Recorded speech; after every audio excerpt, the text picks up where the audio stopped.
Hoje estamos estreando uma nova série, Conversa com Olivicultoras, e é um grande prazer receber a todos vocês mais uma vez aqui na nossa sala virtual, e vamos estrear com uma amiga muito querida, Ayala, de Israel. Marcelo vai fazer a apresentação, e eu vou pedir que vocês coloquem em mudo o microfone, se quiserem permanecer com as câmeras abertas, sem problema nenhum, mas só mantendo os microfones mudos, ok? E devemos fazer a mesma dinâmica, ela vai fazer uma pequena apresentação, como a vez anterior, o anterior, e vamos seguir aí com 1 hora de papo, ok? Muito obrigada a todos. Marcelo, com você. Olá, bom dia a todos, né? Boa tarde quem está nos ouvindo aqui da Europa. Eu agradeço a presença de todos vocês, né, na estreia desse encontro agora, que se seguirão nas próximas semanas. E eu vou explicar um pouquinho da dinâmica que eu quero dizer, porque a Ayala, embora fale espanhol, ela não domina e preferiu transmitir em inglês, né, que é uma língua corrente dela. E então eu vou a dinâmica será a minha pergunta para vocês dita em português e em seguida em inglês para ela, mas são poucas das perguntas porque o intuito do encontro é uma troca de experiências, aprofundando a cultura do azeite, principalmente para o público aqui brasileiro, e latino-americano.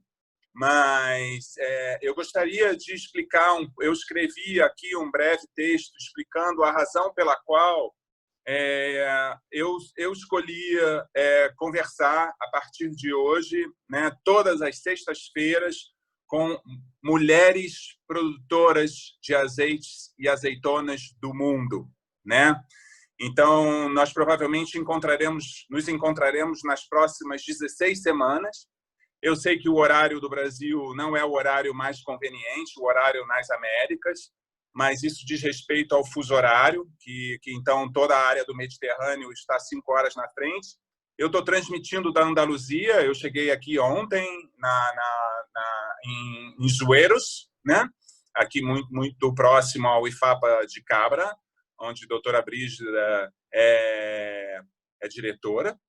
E eu vou ler esse texto aqui rapidamente em português e depois eu vou traduzir para a Ayala, não aqui particularmente para ela entender. Ela não entende português. Ayala, I'm going to translate you later, not now. Okay, what I'm going to talk in Portuguese now, ok? Escolher o tema de conversa com produtoras de azeite diz respeito, no meu ponto de vista, à força ancestral feminina desde os primórdios da olivicultura. Na antiguidade, representado por deusas, Atenas, na mitologia grega, fez surgir a oliveira em sua disputa com Poseidon. Ísis, esposa de Osíris, foi quem ensinou os egípcios a cultivar as oliveiras, segundo a mitologia egípcia. Pessoalmente, rendo homenagem, assim, a todas as mulheres que me circundam. Da jornalista Rosa Nepomuceno, com quem iniciei as minhas primeiras experiências sensoriais há 14 anos, minha irmã querida, que me assessora em tudo e me dá um grande apoio, minha mãe, em memória, minha mestra, com quem, com tanta generosidade, compartilha seu conhecimento, doutora Brígida Jimenez, e a todas as mulheres olivicultoras do mundo. Ayala é mãe de 2 adolescentes e mora em um pequeno moshav.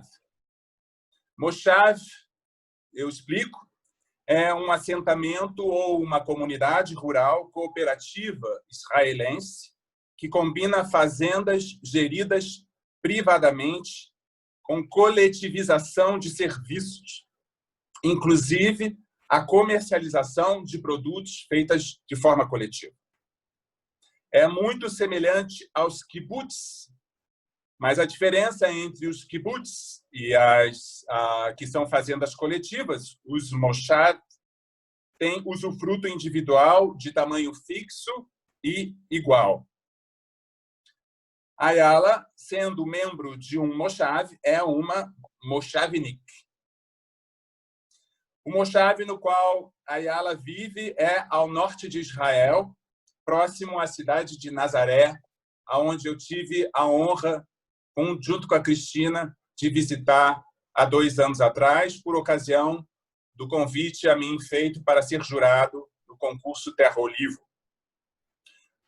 Ela tem graduação em técnicas agrícolas, agronomia, o que é equivalente à nossa agronomia, e ela não finalizou seu doutorado em bioquímica de azeites de oliva depois de 2 anos por razões pessoais, mas é uma pessoa muito estudiosa.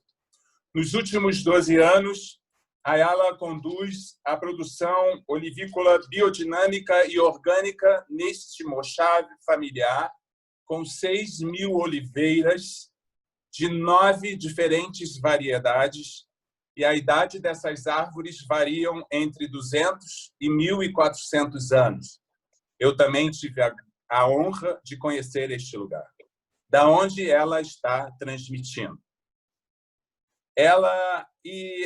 Ayala produz um dos azeites mais premiados de Israel, o Rish Lakish Olive Oil. Ela é membro do Comitê Israelense de Olivicultura e da Organização Agrícola Orgânica de Israel. Nos últimos 9 anos, participou do projeto Olive Oil Without Border, Azeites Sem Fronteira, onde israelenses e palestinos, cristãos, judeus, muçulmanos e drusos compartilham conhecimento e experiências. É consultora e provadora de azeites e nos conhecemos entre cursos de formação e alguns concursos internacionais, do qual participamos juntos. E assim como eu, dá cursos de formação em análise sensorial e harmonização em seu país. So, welcome, Ayala, to our virtual room from Estilo Gourmet. It's an honor for us to have you here, okay? Eu digo a Ayala, bem-vinda à nossa sala, é uma honra tê-la aqui conosco. Então, a primeira pergunta, Ayala, I'm gonna make the question in Portuguese and then I make you the question in English. Ayala, eu fiz a apresentação da Ayala em português e eu vou pedir para a Ayala fazer, então, começar a nossa conversação, a nossa conversa, fazendo a apresentação sobre a produção do azeite de oliva em Israel, né? No que concerne, então, e todo o nosso assunto será concernente, eu informo aqui a vocês, e dirigida não a produtores de azeites, mas sim a apreciadores, consumidores e cozinheiros, que é o público, então, ao qual me dirijo na América Latina. Ayala, I made your presentation in Portuguese, and I would ask you to begin our conversation making a presentation of Israeli production, and then we start with questions that will always concern the culture of the olive oil for consumer, cooks, and general users. Okay, so speak slowly because many people here understand English from Brazil, and anyway, I will make the translation. Para os brasileiros, se tiver algum erro na tradução, vale informar que não sou tradutor simultâneo. Qualquer erro podem colocar no chat, ficam totalmente à vontade, não há problema, e qualquer dúvida, façam o mesmo. Ayala, with you. Your microphone. Turn it on. Your microphone.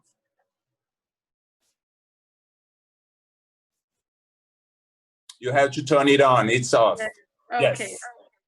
Okay. So I'll tell you a little bit. Thank you, everyone, for joining us. Ela agradece por estarmos aqui juntos. Okay, so you can see the screen? Sim, sim, sim. Yes? Okay. Yes. So, Azeite de oliva em Israel. So Israel is a tiny country in the Mediterranean, around the Mediterranean. And we are really a very, very tiny country, very interesting and complicated, but really very, very special. And as Marcelo said, our farm is in the north of Israel. We have many, many trees of olive trees. It's the biggest productive plant in Israel. 50% of the land in Israel is olive trees. From the north to the south, we have many, many olives in the desert where it's very, very dry and hot. And Ayala, let me translate first. So, então, Israel é esse pequeníssimo país no leste do Mediterrâneo, essa estreita faixa na região da Palestina. E, então, como eu disse, ela tem essa produção no norte de Israel, e 50% da área de cultivo em Israel é de oliveiras, como ela está mostrando aí, em áreas desérticas. Ok, Ayala? Yes, so we live really in the north, near Nazareth, near the Sea of Galilee, so you see here. And I live in a village named Tzipori. Ela mora numa cidade chamada Zipori, muito próximo ao Mar da Galileia, no norte de Israel. In 2014, they did an archaeology dig in my village, in our village, and they found a Neolithic village. It's the first culture of people that knew how to make ceramics. You see this one of the jars that they found. Luckily one of the researchers from the Jerusalem University was asking the question, what people ate in this culture, what was their diet? So she took these jars to the Jerusalem University, to the lab. She did a chemical analysis and she found remains of olive oil. She found a high percentage of oleic acid.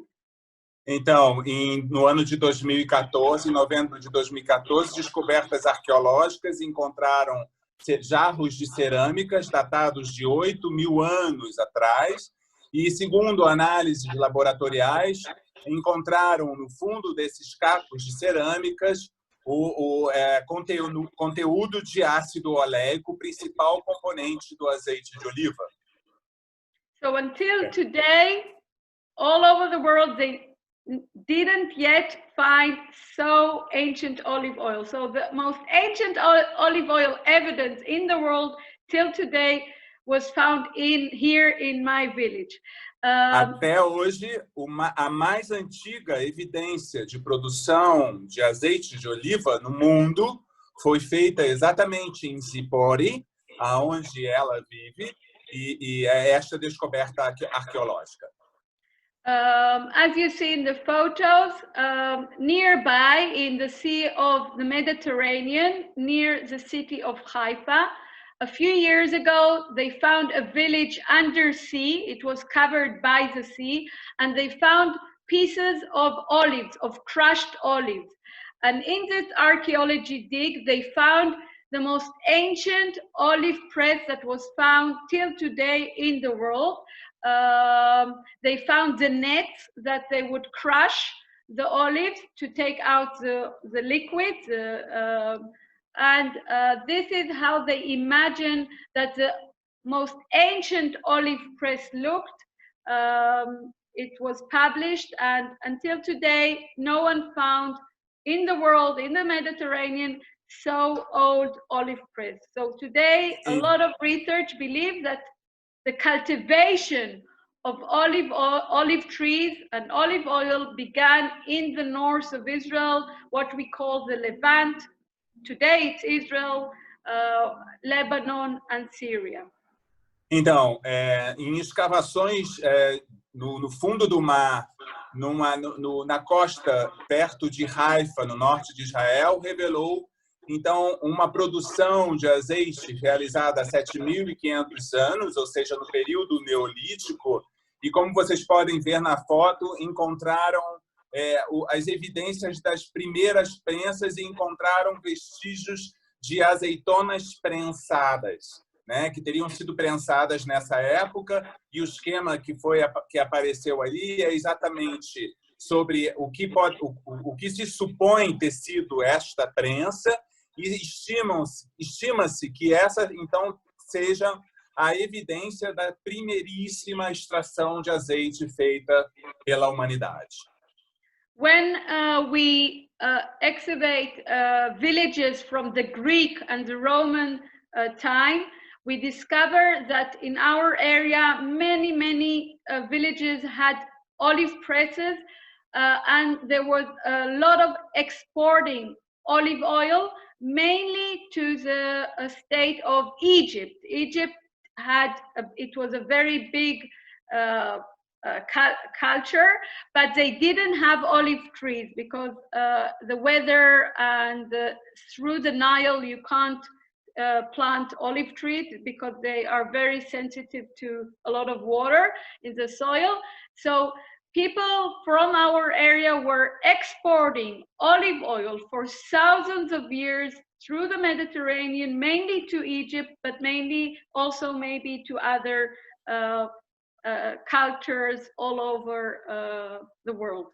Ok. Então, ela diz então que no período romano há evidências de que Israel, essa região, né, vamos chamar essa região onde está Israel, que é a Palestina, já exportava óleo não só para o Egito, como também para outros países, e então evidencia-se aí uma importante produção naquela região. Em toda vez que eu falo nas minhas aulas sobre a expansão da cultura do azeite no Mediterrâneo, a gente fala exatamente sobre este movimento que começou no extremo leste e se expandiu por toda a bacia no decorrer de todos esses anos. Então, obviamente, essa região foi grande exportadora de azeite. And it's amazing to open our Bible and our ancient books that were written here thousands of years ago and to read about the quality of olive oil. They knew the difference between qualities of olive oil. The best olive oil that was produced then in our area went to the temple. In Jerusalem, we have the temple, the Jewish temple, and it's written in the Talmud how you need to make the olive oil for the temple. And listen to what is the regulation. First of all, Ayala, let me translate this. This is very important. Ela está falando então que naquela época já existia um discernimento sobre as diferentes qualidades de azeite de oliva. E o azeite de melhor qualidade era o azeite que era direcionado aos templos. Então, assim, existia, inclusive, uma normativa, vamos dizer assim, sobre como fazer o azeite da melhor qualidade para os templos. Ok? So it was called the alpha olive oil, not extra virgin olive oil, and they had first regulation was the terroir. Only a little village in the north of Israel, where if you wanted the best olives, you need to go to that village. They also say that if you want to marry a clever woman, you want to have a clever wife, you need the cleverest women in Israel were in this village because they used a lot of extra virgin olive oil, just saying. So first of all, a terroir. The second thing that is written in the Talmud that you're only olives that were picked by hand. Ok, então Ok, uma das primeiras normativas estava relacionado ao território, pequena cidade no norte de Israel, na Galileia. Era da onde então se extraía esse azeite que iria iluminar os templos, né? A segunda normativa era relacionada a que este azeite, que eu sempre vou repetir, que iria da melhor qualidade para iluminar os templos, ele deveria ser somente colhido de azeitonas colhidas à mão, ok? Not by heating the tree, they knew that the fresh olives will have the best olive oil. Then you were not allowed to take olive oil from the press. In ancient times, they used these big baskets. They knew that the quality is lower when you use this basket. They didn't have new technology like we have today to freeze the baskets, but they knew that the olive oil for the temple was only olives that were crushed on the stone and didn't go through the press, through the big baskets that were there from material. Interesting. Essa terceira normativa diz respeito à forma de se produzir, aonde não era o azeite que iluminava os templos, não podia ser extraído por prensas. Ele poderia ser apenas extraído pela moagem através de pedras. Eles sabiam que aquele tipo que hoje chamamos de capacho, feito com tecidos, com algum material natural, não era azeite de tanta qualidade. Isso já se sabia nessa época. Okay. And the last thing is not boiled olive oil. I just was this week talking with our colleague, never mind, someone that is trying to check how they made olive oil in ancient times. And in the Talmud, it's written for the extra virgin olive oil, you're not allowed to boil, to heat up, what we call today hot press. They knew that at the moment you heat up the process, you get low quality olive oil. Então, essa é a quarta condição, diz respeito a azeite não aquecido, e é o que a gente pode traduzir hoje como a famosa extração a frio, ou ainda se chamando, aqui ainda nos rótulos do Brasil, encontramos ainda a denominação prensado a frio. Vale dizer, então, a todos que estão nos ouvindo, né, e que não conhecem a questão da grande transição da mudança em extração de azeite, é que eles hoje não estão sendo mais prensados, né, eles estão sendo extraídos, e nessa ocasião eles já eram extraídos por alguma tecnologia que era apenas com pedra, mas eles também não eram prensados, e esse azeite que iluminava o templo é o que provavelmente hoje é considerado o extra virgem de oliva. Okay, Ayala. Another thing that is written in the Talmud is they ask the rabbis, who is a rich person? How can you define? So one of them says, you're a rich person if you have a toilet near your living room. Another rabbi says, if you have third of your land is grain, wheat, 1/3 is olive trees, and 1/3 is grape. Then you're a rich person.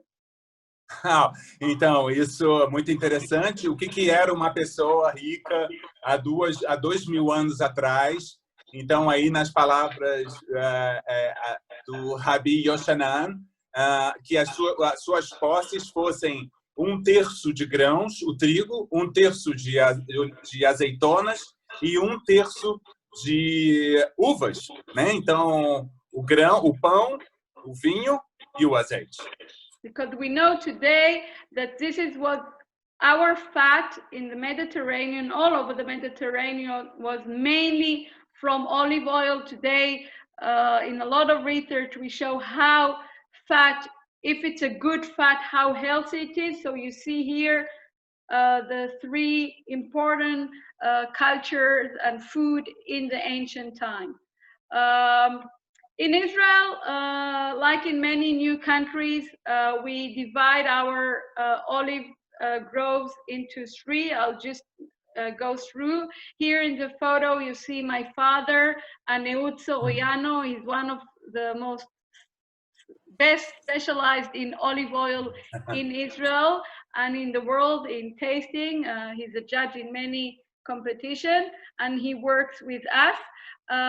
We have 20,000 hectares of ancient olive trees. Just to tell you that Israel grows less than 1% of the olive oil in the world. We are very, very little, but very, very special. Ok, então ela fala, primeiro ela falou da importância do azeite na culinária mediterrânea e na culinária ali dessa região, onde a principal gordura é a gordura do azeite de oliva. Lembrando que para o povo judeu não era permitido o consumo de nenhum derivado do porco, e os judeus adicionam a informação de que os judeus foram os que inseriram a cultura do azeite de oliva em todo o Mediterrâneo, que antes da presença deles era a gordura do porco o principal uso.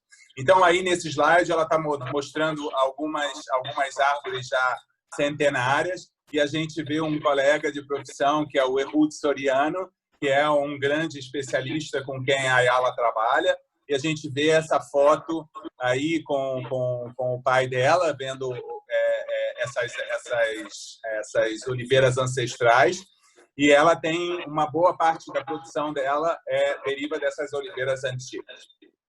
So in our farm, we have 2,500 ancient trees. That the youngest are 600 years.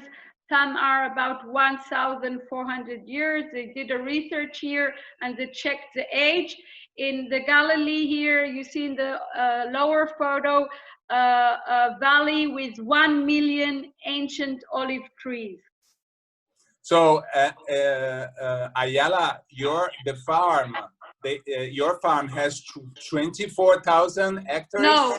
No. 2,500 ancient trees, old trees, like in the photo. Okay. You have 500 ancient trees, like in the photo, in your farm, is it? 2,500. Eles têm 2.500 árvores na fazenda. And how many hectares in the farm? It's huge. It's about, I don't know. I'll check in a minute. But it's spread. It's not ours. It's not ours. We rent only the trees. It's a government. Israel, you don't have private land. Ok, I explained this in the beginning. Então, ela tá enfatizando o que eu informei, porque por ser um moshav, a propriedade não é privada, é uma propriedade pública, e então com direito de exploração da propriedade, que é o que eles têm. Tá? Então, aí eles têm, como eu falei para vocês, árvores de 200 a 1.400 anos. In our ancient trees, we have 3 traditional local cultivars. We produce in all Israel, we produce about 9,000 tons of olive oil a year from the ancient olive trees. The farms are very, very little, from 0.1 to 20 hectares. Some people have only 30, 40 trees, because mainly it's in the Arabs, and the Arabs divide their land to all the sand. So the land is very, very small. Então, então, esse número que vocês estão vendo diz respeito a toda Israel. São 24 mil hectares de produção tradicional, 3 tradicionais variedades locais e uma produção de 3 a 9 mil toneladas por ano, o que corresponde a 1% da produção mundial, ou quase 1% da produção mundial, e todos são divididos em pequenas propriedades, pequenas fazendas, que são de menos de 0,1 hectare até 20 hectares, e eles têm um custo de produção de 6 euros por 1 quilo de azeitona. The main cultivar is a suri. It's about 90% of our olive trees, ancient olive trees, are one variety, because it has a very high stability to dryness. And we'll talk about it later. Israel is one of the most hottest dry country in the Mediterranean. In ancient time, they didn't irrigate the olive trees, and they chose a tree. We don't have rain in the summer, so they chose a variety that has resistance to dryness. Suri é a principal variedade de azeitona cultivada em Israel, em 90% do território. Israel é o país mais quente do Mediterrâneo, com áreas desertas muito extensas e um verão onde não chove. E essa é uma variedade que se adaptou a este clima extremamente seco, porque são poucas as irrigações.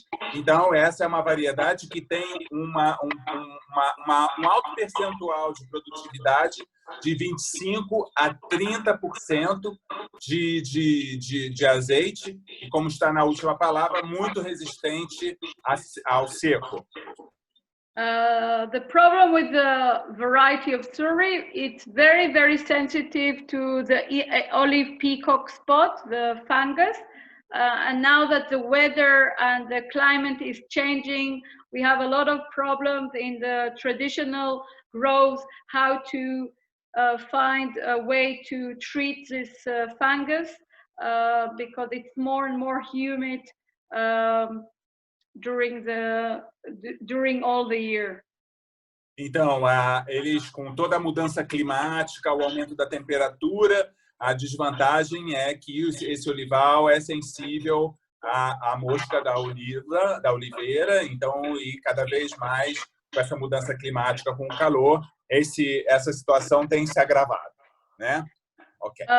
So these are photos of very, very ancient olive trees that we have only many around us. So as I said, Israel is the most warm. We have very little rain, about between 100 millimeters of rainfall to 700. So it's really a little bit, the rain is changing. The rain gets very, very late now.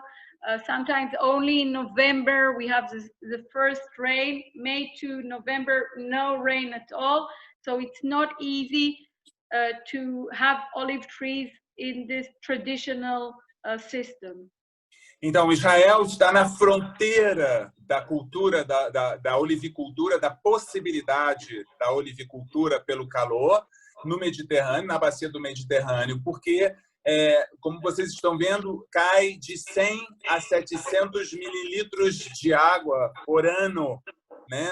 E não há chuva no período de maio a novembro, sendo que esse período está cada vez maior, né?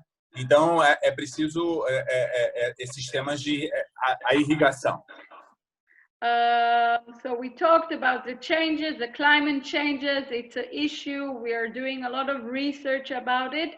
Also, the society is changing. People are leaving the traditional agriculture because it's not commercial. It's not, you don't earn money out of it. You have very little olives and olive oil, a lot of development, and people want new houses growing, and more ancient olive trees are just cut out and disappear from our landscape. Então, gente, estamos falando de um problema sério relacionado à mudança climática, que está provocando mudanças na sociedade, que estão abandonando a agricultura tradicional para desenvolvimento de agricultura urbana dentro de territórios, e há muitas oliveiras que vão se tornando, a produção em alguns lugares está se tornando inviável, né? Então, assim, ela fala sobre o azeite também de baixa qualidade, que ainda é feito, né, com pouca limpeza, com as prensas antigas, né? Então, isso tem feito que as árvores mais antigas estejam sendo abandonadas. The quality of the olive oil is usually very, very low because the old olive press not clean enough, old machinery. because of the dryness, so their olive oil is rancid in the tree because they don't irrigate it.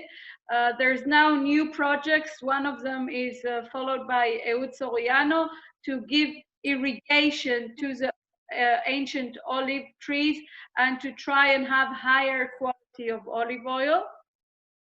Então, dentro desse projeto, dentro dessa dificuldade, dessa transformação, o Ehud Soriano, que é companheiro nosso, que eu também o conheço pessoalmente e com quem ela trabalha, tem um projeto de irrigação para a preservação dessas oliveiras mais antigas. So there are changes. We're introducing new machinery, harvest not by hand and heating the trees, new equipment. We have training. One of the projects that you mentioned is a project that is called Olive Oil Without Border. It was a project that was running for 9 years. About, I think, more than 3,000 farmers from Israel, Jewish, Muslim, Christian, Druze, and together with Palestinians, we met together. We had a lot of conversations and a lot of lectures and teaching the people how to make better olive oil and how, because a lot of the Palestinians want to export their olive oil because their people can't afford high quality olive oil, so they want to send it out to America or to Europe, but because it's not really extra virgin olive oil, we made a lot of training. We went together to a course in Spain, a group of Jewish people, Arabs, Israelis, and Palestinians. It was an amazing experience.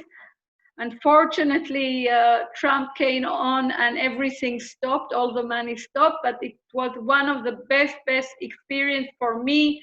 I have still connection with many Palestinians and Arabs, and for me, it's one of the most emotional parts in my work is working together with the people here in the Mediterranean and bringing hope for change. Ok. Então, ela agora fala sobre as mudanças na indústria do azeite de oliva que estão ocorrendo em Israel, mas não só, e é uma mudança. Ayala, I'm going to explain them a little bit more this thing, because this is the most thing I used to say to the Brazilian. Então, essa é a grande mudança que Israel está acompanhando junto com os principais países produtores, mecanizando sua colheita e sua produção, e treinando e educando os fazendeiros e os chefes de lagar, os produtores de azeite, introduzindo novas variedades, criando cooperativas. E a Ayala fez parte durante 9 anos, e ela citou que, infelizmente, o governo Trump ele parou porque era uma ONG do governo americano, USAID, que participava e promovia, financiava essa cooperação entre judeus, cristãos, palestinos e drusos, israelenses e palestinos, em trocar experiências, em formar cooperativas para poder comercializar e aprimorar a qualidade do azeite. Os palestinos também querem aprimorar sua qualidade do azeite para a exportação. Então, infelizmente, esse projeto cessou agora durante o governo, mas a gente tem a esperança de que volte. Isso estou dizendo eu, né? Porque quando eu conheci Israel, ainda existia o projeto e eu gostaria muito de fazer parte como voluntário. É um trabalho muito interessante, afinal, oliveira é símbolo de paz e união. Isso é um assunto que emociona ela. Ela diz que essa é a parte mais emocional do seu trabalho. Então, isso diz respeito a esse caminho de aprimoramento da qualidade do azeite. So we will send you a link to a 3-minute movie, but there's many movies that were made about this project, and one of the organization is I help them a little bit is Sindianat Galil. It's Arabs and Jewish and Muslim women that work together and export a non-profitable organization that export olive oil from this cooperative to America and to Europe, and it's a very successful project that works for many years and helps women, Muslim women, to go out from the house, find a little bit income, help the families, and it's a very beautiful way of us to meet and talk and be friends with our people all around us. So it's então, nós vamos, a Cristina, para quem solicitar ou não, a gente está vendo de que forma vamos disponibilizar o link de um filme de 3 minutos que nós não conseguimos passar agora, aqui pelo link que ela tinha. Nós fizemos um teste antes de vocês entrarem, não fomos bem sucedidos com relação ao som e à imagem, então nós decidimos que nós vamos disponibilizar esse vídeo depois, aonde mostra o quão bem sucedido era esse projeto entre árabes e judeus, entre árabes e israelenses, não árabes e judeus, árabes e israelenses, que de forma cooperativa produziam azeite, tentando sempre aprimorar e encontrar maior valor agregado ao produto. Né? Ok. So in Israel, we also have new groves that are also in our farm. We have intensive that we shake with a shaker. We have 7,500 hectares of intensive also for table olives. The varieties, we have the Barnea. It's a new variety that was made by Professor Shimon Lavi. We have the Coratina from Italy, the Manzanillo, the Picual. Ascal is a new variety that was made here in Israel. Maalot, Lacino from Italy, Pichulen from France, Frontoyo. And now in Israel, we have more and more varieties. Every year we introduce new varieties that we collect from all over the world. So we are very high. We have about 20 commercial new varieties in Israel. Some were made in Israel, some we bring from different countries. Então, aqui nós já saímos dos 24.000 hectares de olivar tradicional em todo Israel. E aí, nesta transformação, estamos vendo então a cultura intensiva, né, que é então já um outro modo de produção no processo da transformação, aonde em todo Israel são 7.500 hectares, sendo 1.500 para azeitonas de mesa, e hoje já são cerca de 20 variedades cultivadas, sempre nesse projeto da transformação e aprimoramento. Nós citamos Barnea, Coratina, uma variedade italiana, Manzanilha, para azeitonas de mesa, variedades espanholas, Suri, a variedade israelense, a Picual, espanhola, Ascal, israelense, Malo, israelense, Letino, italiana, Picholin, francês, Frantoio, Marasca e outras variedades. Né? Então, são fazendas de pequeno tamanho, de médio tamanho, de 5 a 50 hectares. Aos brasileiros, de 5 a 50 hectares, em Israel, temos que entender que é um tamanho médio. You understand, Ayala? Yes, because yes, 5 yes. hectares in Brazil is not medium, it's small, but it's tiny. Yeah, I know. I know the difference. Yes. So yes. We produce about between 5,000 to 8,000 tons of olive oil from the intensive growth. The average yield in Israel is very high compared to other countries because all of these trees are irrigated with a lot of water. The price, as you see, of cultivating it is cheaper. The main cultivar is Barnea with a lot of olive oil inside. You want to translate?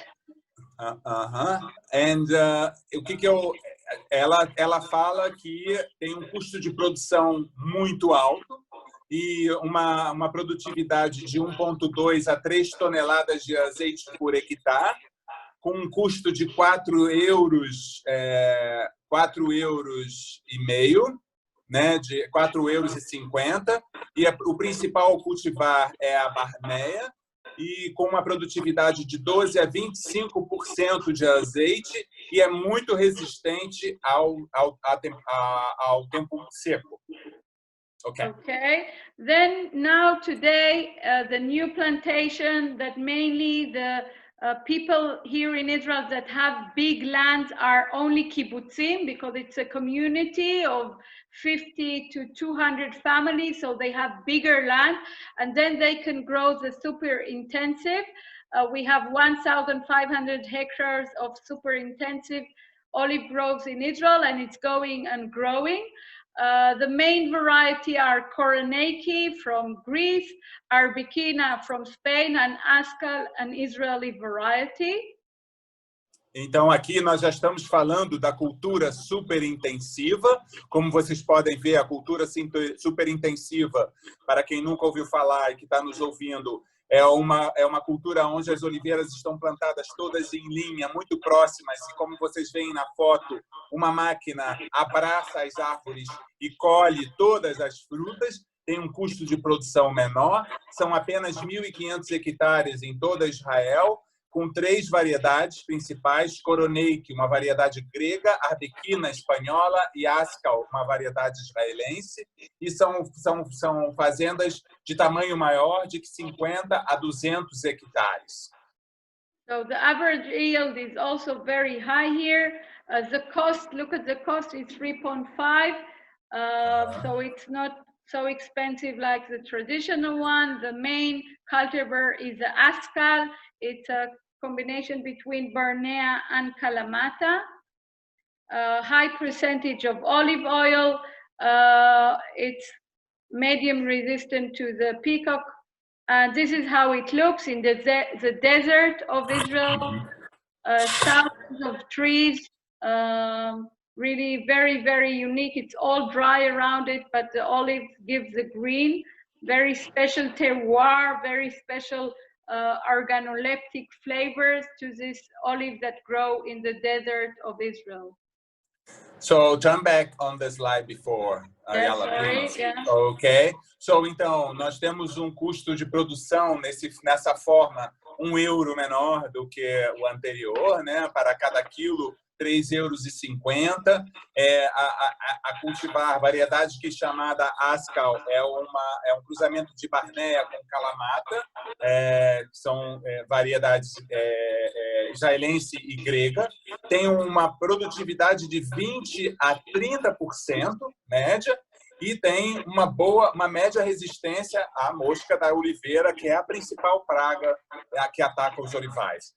Ok, Ayala, you can pass the slide. E aí ela está mostrando, então, uma foto da plantação que é feita em áreas do deserto que são irrigadas. Ok.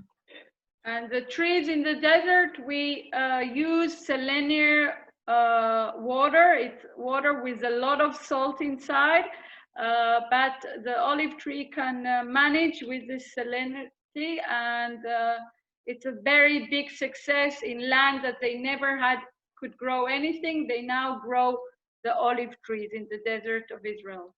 Ok, então vocês estão vendo aí que a temperatura em média varia de 5 graus a 48 graus, com uma queda de pluviométrica de 50 a 200 milímetros por ano. Então, há uma irrigação da água que eles conseguem dessalinizar, né, de 800 a 1.500 mililitros ao ano, né? Então, essa técnica de dessalinização dá, então, uma água salinizada. Ok? Ok. So today we have a big change in Israel. From December 2018, we adopted the IOC full regulation for olive oil. So we have the chemical check, and we have 3 IOC panel organoleptic check.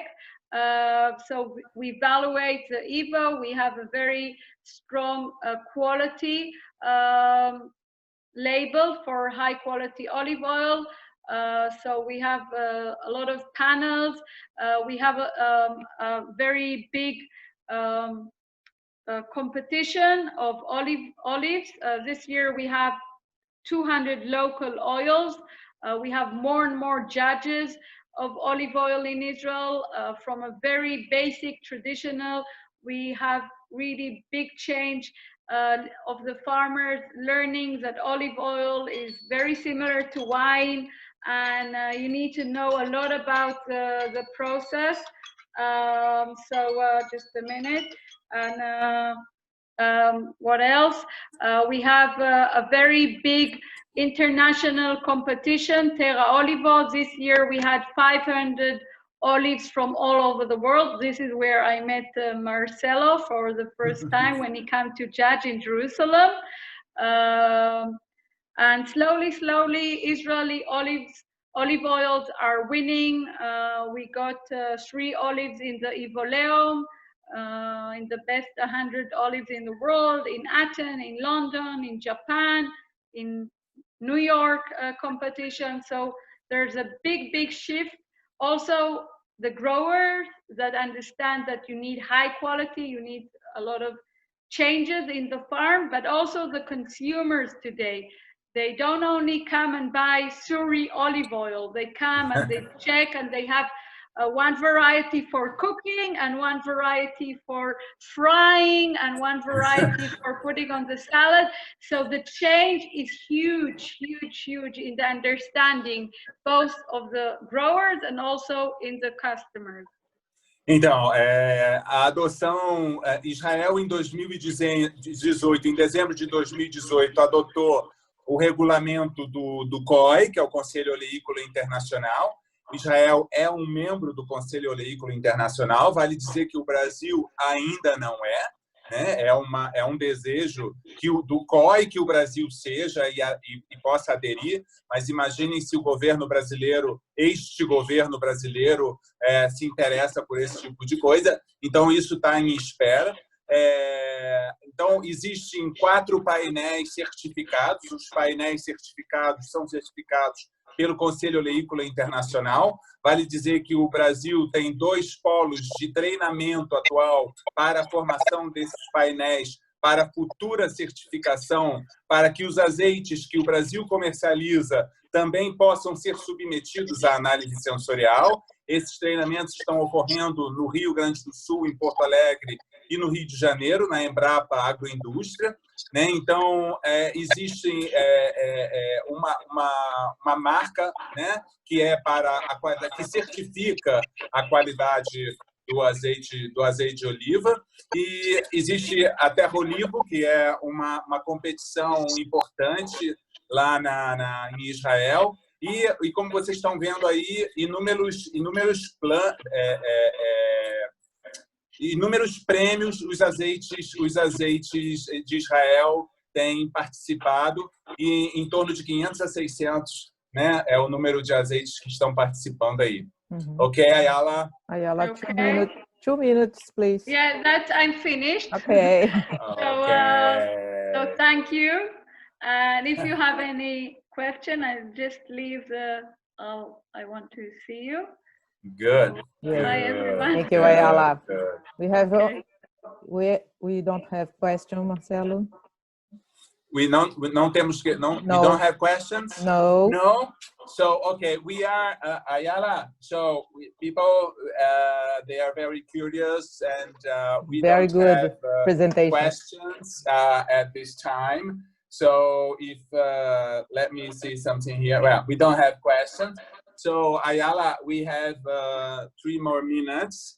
And the only thing, I will make you just one question, because for Brazilians, but not only for Brazilians, may in South America, or maybe also in the United States, there is a myth have been created about olive oil and extra virgin olive oil. This is I will make only this question for you, because all other questions you have answered during your presentation.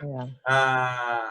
The myth that we cannot heat olive oil and extra virgin olive oil. So people in Brazil and in many countries in America, they use soya oil, sunflower oil, or canola olive oil. So how is it in Israel? Okay? I will translate in Portuguese. Eu estou perguntando a única pergunta, né? Porque as outras perguntas a Ayala respondeu, que era relacionado ao projeto, que é o projeto Azeite Sem Fronteira, e todas essas questões que ela já nos apresentou, é sobre esse mito que é muito enraizado no Brasil, e eu sei que não é só no Brasil, é na América Latina e até mesmo nos Estados Unidos, de que não se aquece azeite de oliva, não se pode fritar com azeite de oliva, nem azeite extra virgem, né? Isso é um mito, eu insisto a falar principalmente para os brasileiros, é um mito criado pela indústria do óleo refinado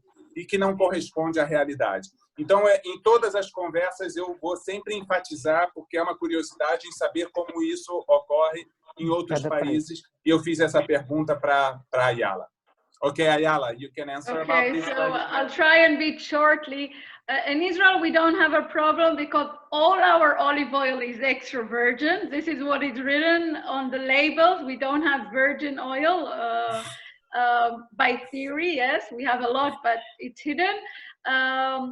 In Israel, we're the country, the Mediterranean country that consume the lower percentage of olive oil. One of the reasons we are a country, you need to remember, of people from all over the world, a lot of Russian people that never had olive oil in their kitchen before they came to Israel. So we have many families that don't know olive oil, but it's something that is growing up from 2%. Now we are about 3% of percentage of consumption of olive oil.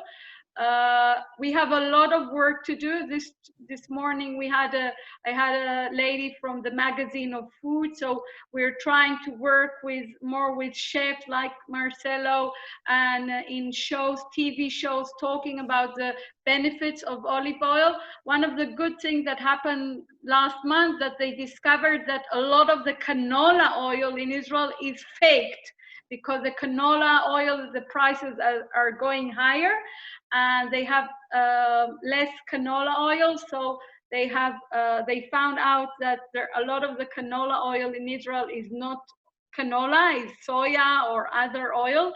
So it makes people say, okay, because before they thought that only olive oil is fraud, is not really olive oil, but they discovered that also canola. So in Israel, we have a lot of work. I suppose like in Brazil, we're not a very typical Mediterranean country, because people here are from many different cultures that didn't have olive oil before, and it's changing, like it's changing all over the world.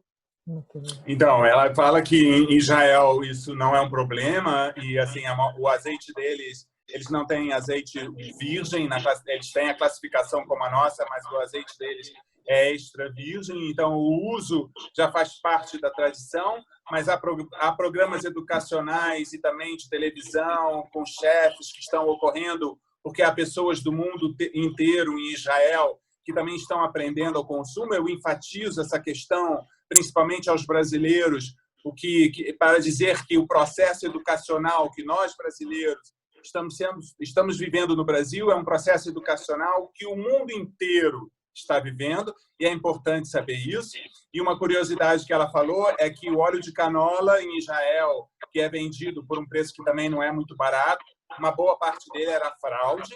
Assim, então, assim, não é só, as fraudes não ocorrem apenas no azeite de oliva, também ocorrem na canola. Para quem não sabe, a canola o óleo da canola é extraído da couza transgênica. Canola é uma patente que quer dizer Canadian Oil Low Acid. Então, é a abreviação dessa patente. Então, porque é uma gordura rica em ácido oleico, monoinsaturada, e é boa para métodos de cocção pela sua resistência. Sendo o azeite de oliva ou azeite extra virgem, já possui, de forma natural, maior concentração desses ácidos graxos monoinsaturados, conferindo a esta gordura, azeite e azeite extra virgem, grande estabilidade em métodos de cocção E aí, brasileiros, a todos nós aqui, podemos sim aquecer, fritar, confitar, refogar, para qualquer método de cocção, podemos sim usar azeite de oliva e usar azeite extra virgem. Ayala, thank you very much for your participation in our conversation. It's once again, it's an honor to have you here. I want to say that when I met you in Jerusalem, I was very excited when I know I have met the project Olive Oil Without Borders, because it means that the olive tree as a symbol of peace and union is everything there. We know, all the world knows about the problem between Israelis and Arabs. And in this project, you, for me, is the person that represents a lot for me. So I have a lot of consideration for you, for your work as a woman, but as a person, so I don't have words more to say, just to thank you. I'm grateful for you in the bottom of my heart. I will translate for the Brazilians. Eu gostaria de dizer, eu agradeci imensamente a Ayala pela presença dela, pelo compartilhar desse conhecimento e da experiência dela, porque quando eu a conheci em Jerusalém, pessoalmente, eu já a conhecia pelas redes sociais anteriormente, e eu conheci o projeto sobre o azeite, o azeite sem fronteira. Ali se concretiza o símbolo da oliveira como símbolo de paz e união entre os povos. E a Ayala, para mim, representa muito, porque o seu trabalho tem este grande conceito, que é o conceito que nós, apaixonados pelo azeite, sempre levamos adiante. Então, ali, a experiência que vivi em Israel foi única nesse sentido, porque é cheia de simbolismo. Então, eu queria agradecer a todos os que estão aqui pela participação. E se vocês... Vou passar a palavra à Cristina aí para Ayala se despedir. Ayala, if you want to say something, okay, it's your word. Because Alexis is here, and the Corona brought us people together through the Zoom. But I'm honored to be in the organization of Women of Olive Oil that was started just a few months ago, and more women from all over the world are joining us. And it's an amazing opportunity to meet our neighbors from Syria and Lebanon and Jordan and Palestine and Argentina and Brazil and Uruguay. So it's an amazing way we started. Thank you for all the women that are making us meet together. And there's so much around this unique tree and unique product, the olive oil, that really hopefully will bring peace and happiness to all of us. Yeah. Thank you, Ayala. Thank you very much. Ayala agradece, e ela fala sobre um novo grupo que existe chamado Mulheres no Azeite de Oliva, Women in Olive Oil, e que está dando a oportunidade dela de então haver contato com todas as mulheres que são ali vizinhas da Síria, do Líbano, da Palestina, e do Uruguai, e da Argentina, e do Chile, de todos esses países. Alexis, que está aqui, é uma querida amiga, uma norte-americana que vive aqui em Sevilha. Nos veremos na próxima quinta-feira. Ela vem aqui para minha casa, porque vamos degustar azeite sexta-feira por um concurso que ocorrerá em Paris, e nós vamos provar remotamente daqui de Cabra, do IFAPA de Cabra, junto com a doutora Brígida. Então, todos nós aqui unidos, e isso é um grande prazer. E eu passo a palavra para a Cristina agora falar alguma coisa e despedir de todos. Muito obrigada. Obrigada. Thank you, Ayala, so much. Thank you, pleasure. Obrigada a todos pela presença. A pontapé inicial não poderia ter sido com uma pessoa tão especial, tão melhor. Semana que vem nós vamos conversar com a Laura, do Uruguai, Laura Blanco, que está aí nos assistindo, não é? Vai, Laura. E Laura! sexta-feira, então, nossa segunda conversa com Olivicultoras, com Laura Blanco, do Uruguai. Muito obrigada a todos, um excelente final de semana. Obrigada.